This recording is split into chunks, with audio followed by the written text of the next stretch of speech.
Yan. Good morning. Ang dish namin today is atay. Ito po siya. May bawang, may luya, may kinchay, taba ng baboy. Siyempre yung atay hindi magpapawala. Yan. Ang aming chef today is siya. Yan, tagaluto namin ngayon sa aming kusina.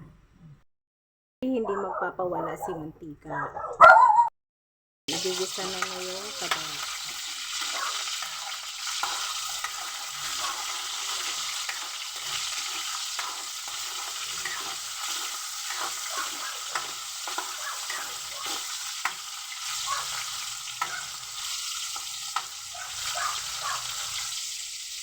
Antayin natin siya na magkulay brown.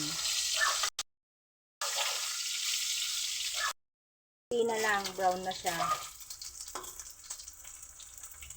Ngayon, susunod niya yung luya. Tapos, syempre si bawang.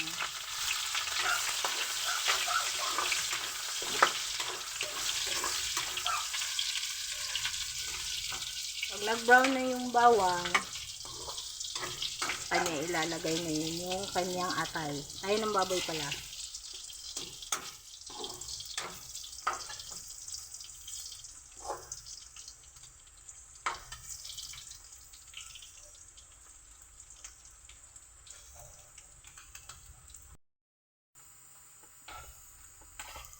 Yan yung kanyang atay na minarinated niya sa toyo. At saka sibuyas. At saka paminta. Yan yung sinasabi niya na dapat daw tumutunog yung kawali. Kasi pag hindi daw tumunog, hindi masarap.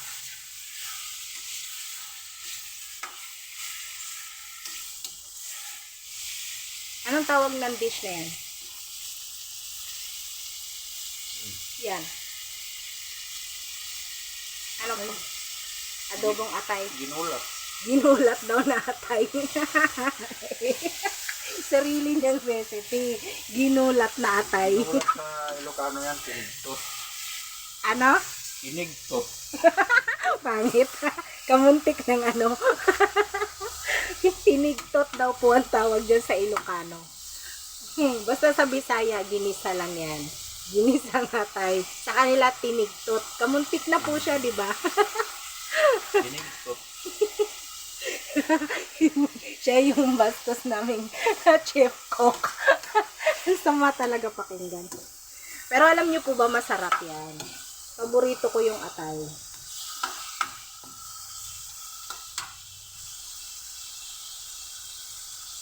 Bago po kayo gumawa ng ganyan, takpan mo na siya ng sandali.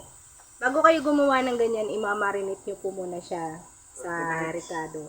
Kalahating oras po imamarinate yon. Toyo, bawang, sibuyas, kung gusto nyo, tapos paminta at laurel. Depende sa inyo kung anong gagamitin nyo sa pagmamarinate sa kanya. Para po pag ginisa ninyo siya, meron po siyang lasa.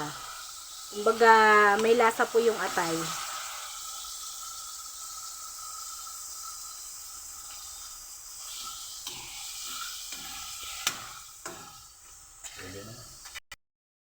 Tapos, sa kanya ngayon isusunod yung kinchay. Yan. Yan yung pampabuhay niya, ang kinchay.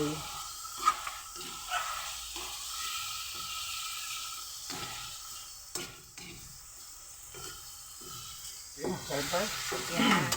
Luto na. Yan ang dish namin today.